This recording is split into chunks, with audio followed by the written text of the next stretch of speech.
Сәлем баршаңызға, каналыма қош келдіңіздер. Бүгін сіздермен осындай екі түрлі балмұздақтың рецептімен бөліскім келеді. Бірі шоколадты, бірі тіл үйірер пломбир дәмі. Міндетті түрде жасап көріңіздер және каналыма тіркелуді ұмытпаңыздар. Бізге бар жоғы екі ғана ингредиент қажет болады, ол сливки және сгущенка. Клегей 33%, оны жақсылап взбивать етеміз.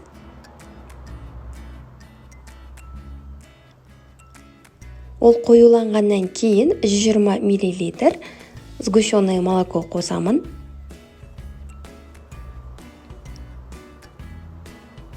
Одан кейін оны да жақсылап араластырып аламыз. Қатты көп взбивать етудің қажеті жоқ, себебі клегейді құртып алуымыз мүмкін.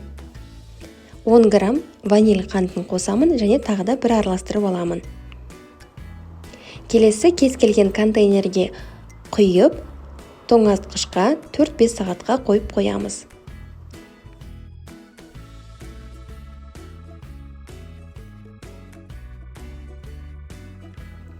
Екінші бөлігіне шоколадты ерітіп алдым және оны қосамын.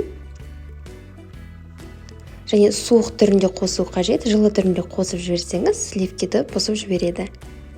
Және оны да бір араластырып аламыз.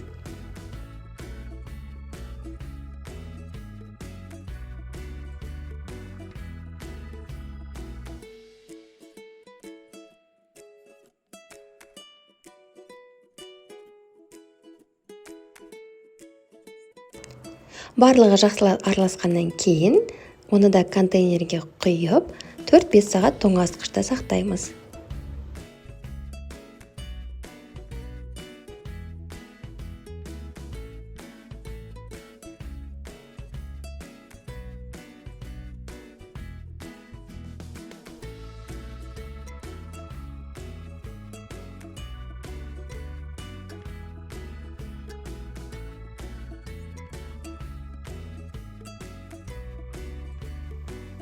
Мінекей біздің балмұздақ дайын болды. Менде арнайы балмұздақ кесетін зат болмағандықтан, мен осындай жаңағы ожаумен аламын. Және менде осындай вафлилар бар. Осыған салып әдемілеймін. Ал сіздер, егер де жоқ болса, ол міндетті емес, осылай да жіберуге болады.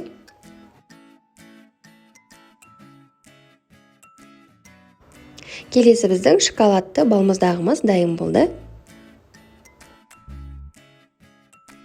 Мінекей үй жағдайында екі түрлі балмұздақ жасадық. Міндетті түрде жасап көріңіздер және каналыма тіркелуді ұмытпаңыздар. Келесі кездескенше сау болыңыздар.